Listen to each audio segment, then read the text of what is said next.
That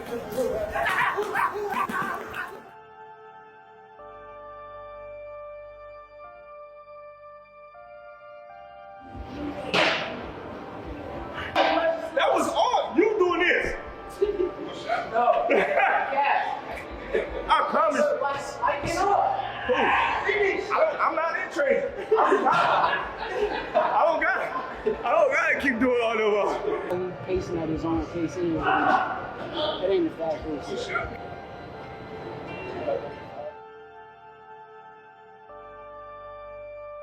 Boxing, he's definitely talented. You know what I mean? And he's definitely got that it. And yeah, he's definitely respected in boxing. But Shakur is a different fighter.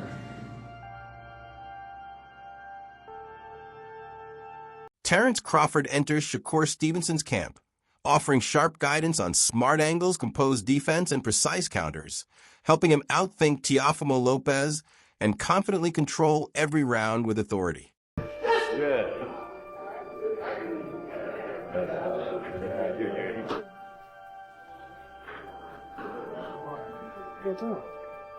No. I want you to pull. Good. Good. Stay in your rhythm, champ. Stay in your rhythm. Your rhythm, your time, your fight. Let's go. You trying hard? Good drive. This effort.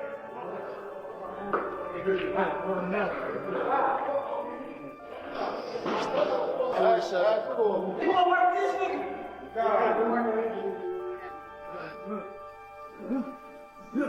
Shakur Stevenson powers through intense drills, honing his speed, timing, and defense for the Teofimo Lopez clash, while Terence Crawford observes closely, analyzing every move and devising smarter strategies within the camp.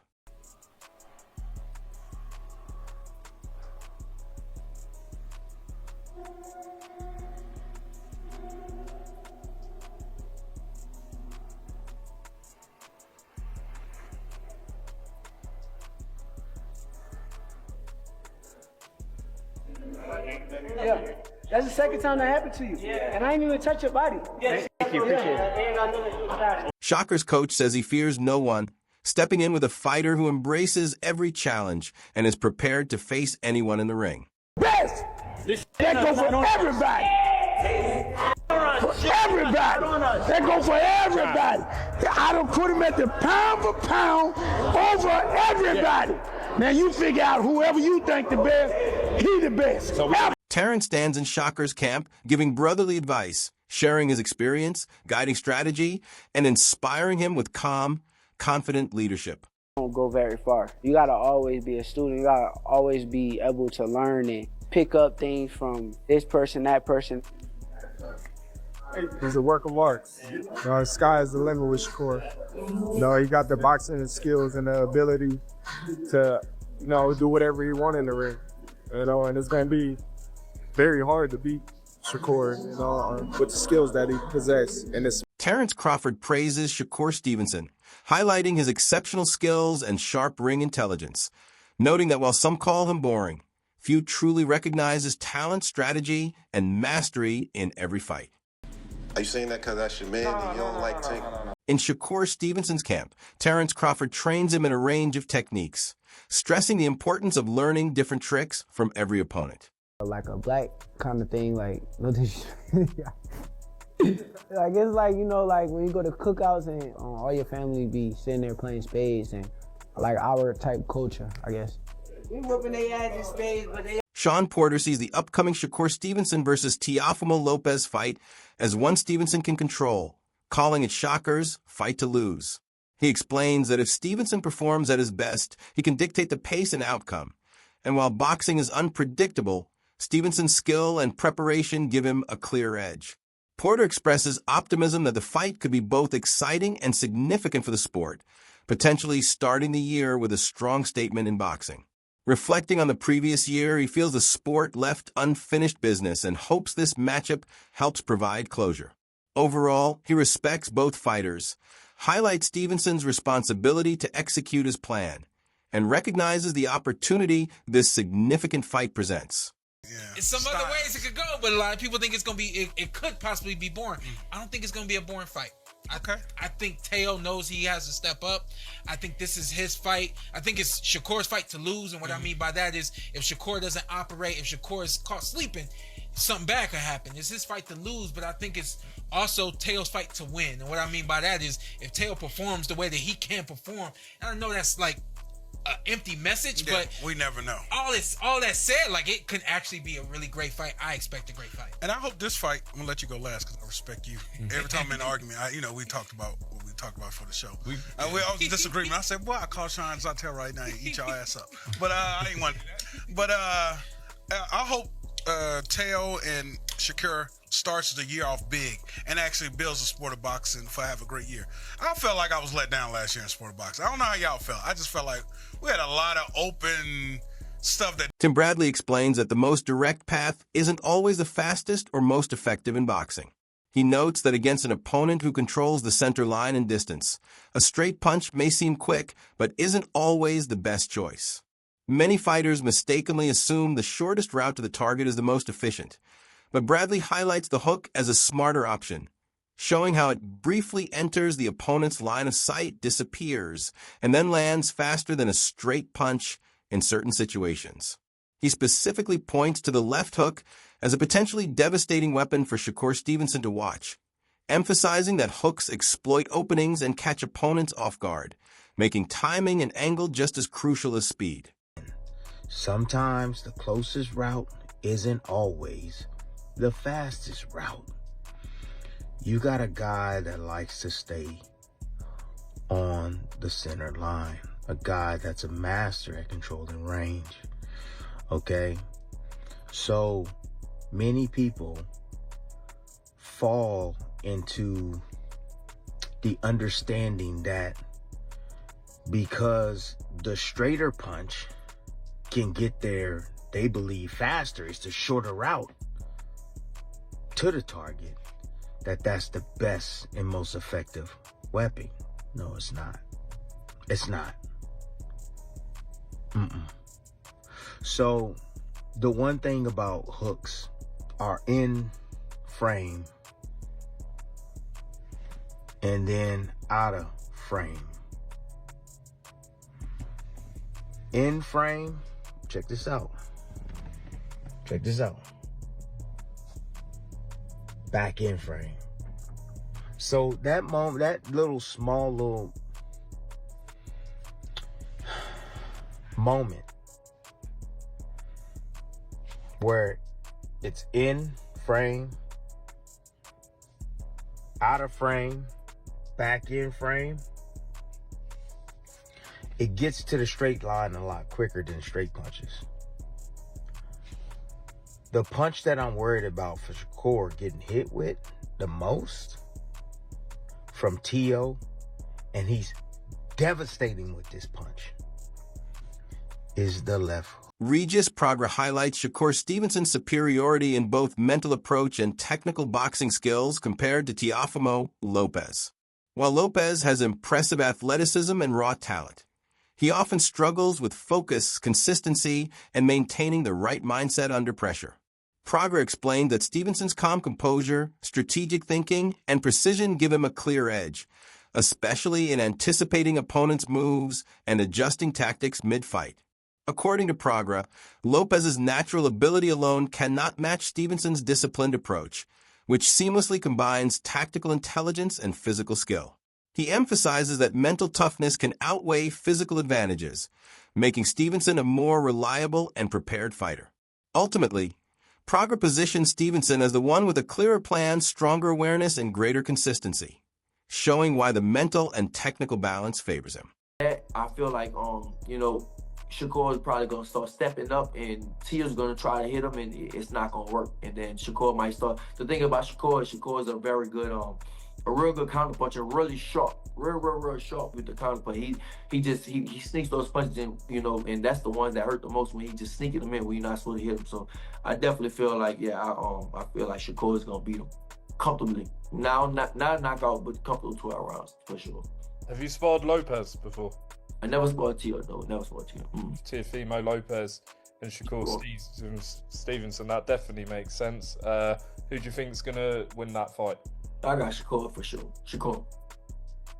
Do you think he wins this comfortably, or do you think it'll be a close fight? I think he wins it comfortably. Yeah, I think he wins it comfortably. I think, Shakur. I think the thing is about Teo is very good athletically, but he's weak-minded. You can see in some fights he struggles. Teo does struggle. Now he does come up for big fights. Lomachenko, he came up. Josh Taylor, he came up. But a lot of fights, man, he struggles. And, he does struggle on a whole lot of fights and stuff. Like, I think he looked good. Yeah, he looked good against Barboza. But like I said, for the most part, Teo does struggle. And I think he struggles mentally with a lot of things. But I think with Shakur, I think Shakur's going to break him. I think maybe the first two or three rounds, it might be a close fight. It might be close. It might be 2-1 or something like that. Malik Scott examines the potential showdown between Teofimo Lopez and Shakur Stevenson, highlighting how each fighter's strengths could shape the fight. He notes Lopez's speed and athleticism, which make him explosive and unpredictable, but emphasizes that raw talent isn't enough against a technically skilled and strategic fighter like Stevenson. Scott explains that Stevenson's ability to read opponents, control the pace, and exploit openings can neutralize Lopez's advantages. He stresses that fight intelligence, timing, and decision-making often outweigh sheer athleticism. By analyzing the matchup, Scott underscores Stevenson's edge and precise execution, showing that Lopez would need more than physical gifts to overcome Stevenson's methodical style and highlighting the vital role of combining talent with strategy for success. I want to say like TV friendly because it depends on, which either guy, what game they come with. Concerning is Shakur going to use nothing but his legs? Is Teo going to do just enough because Shakur may offset him a bit and give him a look that he never seen before? I have Shakur winning. I think Teo, concerning explosiveness, he get it. Rapid speed, he get it. But I think when it comes to the craft and fundamentals, you have to go with Shakur. To me, he's a lot more seasoned. And plus, I just believe Teofimo, he makes mistakes to me you just can't make when you're fighting Shakur. Like what? You can't be overcommitting. You can't approach his offense range with your lead hand down, especially since Shakur is a southpaw. Because that means if you're orthodox and you're approaching Shakur with your lead hand down, you're actually closer to his jab hand. And we all know Shakur got one of the best jabs, especially from a southpaw standpoint. But it's going to be a good fight. The card is incredible by itself. We already know how the card is. We got Keyshawn on it, Jarrell Miller on it, Shushu Carrington's it's a great card, but I'm going with Shakur for the win. Okay, with that being said, then what does Teo got to do to win? He has to get Shakur up. How would I say this? I don't want to just make it seem like come across as if Shakur is novice, but the times that Shakur is putting himself against the ropes, this is the time that Teofimo is going to have to depend on his explosiveness. He's going to have to depend on his offset lead right hands. He's going to have, but even doing that, everything with Teo comes off his front foot, his explosiveness, his speed, everything. So it's almost like whenever the times he gets Shakur up against the rope, he got to pick his shots well, but then after that, he have to be ready to defend because with Shakur, the return. Teddy Atlas defends both Shakur Stevenson and Teofimo Lopez against criticism they faced throughout their careers, stressing that public perception often misses the full scope of their dedication, talent, and achievements. He explains that both fighters have been misunderstood or unfairly judged at times and emphasizes recognizing their skill, discipline, and hard work. Atlas highlights Stevenson's strategic intelligence and composure alongside Lopez's natural athleticism and instincts, showing that each brings unique qualities to the sport. He also notes that criticism can overlook the complexities of preparation, mental challenges, and in-ring decision-making, urging fans and critics to appreciate the nuances of each athlete's journey rather than focusing solely on isolated performances or reputations. Teofimo at certain spots, he's avoiding this guy, he's avoiding that guy. You can't take those shots at these two guys. Definitely can't now. They are stepping up. And they are taking fights that a lot of people are probably surprised they took. Now, a lot of people will say style-wise, Teddy, style-wise, is this going to be a great fight? I don't know if it will. I mean, style-wise, I could see you having a little reservations, whether or not these guys will make for dynamite. They will make, for electricity. I don't know if they will, but I tell you what they will make for. Two skillful fighters, two talented fighters, two fighters that are at a high skill level that will compete. I mean, Shakur showed aggression in his last fight against Cepeda, being elusive while being aggressive, walking them down, fighting on the inside, boxing well, still being able to counter, still being able to control space, but also be able to go into tight quarters and not be afraid to show that he's good on the inside too, that he can make you miss and make you pay outside and inside. Shakur showed that.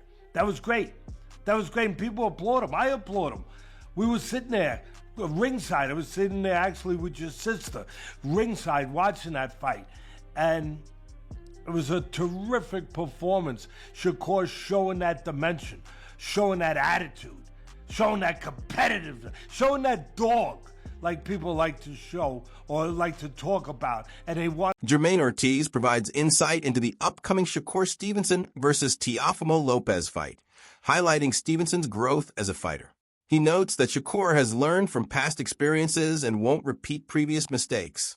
In earlier bouts, Stevenson sometimes fought aggressively without fully controlling distance, leaving openings for opponents. Ortiz explains that in this fight, Stevenson will adopt a more disciplined approach, carefully managing range, timing, and positioning to maximize effectiveness while minimizing risk. A glimpse or two. Why? And one, Shakur said it himself after that fight that he wasn't going to fight like that again. And that's the main reason. He said he wasn't going to do it. And Teo's cracking like that? To 140, which is really, huh? Is Teo cracking? No, I don't think. I think he had more of a threat with Cepeda as a puncher than Teofimo. But he's going up a weight class. That's not actually his weight class as well. You think that'll play a factor? No, that would play a factor in him not fighting in the pocket. He notes that Stevenson's ability to read opponents and adjust mid-fight has improved greatly, making him a more formidable and intelligent fighter. Ortiz adds that this strategic growth comes from Shakur's dedication to refining his skills, studying opponents, and applying lessons from both victories and setbacks. According to Ortiz, this maturity enables Stevenson to stay composed under pressure, deliver clean counters, and avoid unnecessary exchanges, giving him a clear advantage over Lopez if he executes these principles effectively. Moving around, making sure that in and out, doing things that Teo don't like. He got longer arms. I think he'll just keep him. He'll keep him at bay.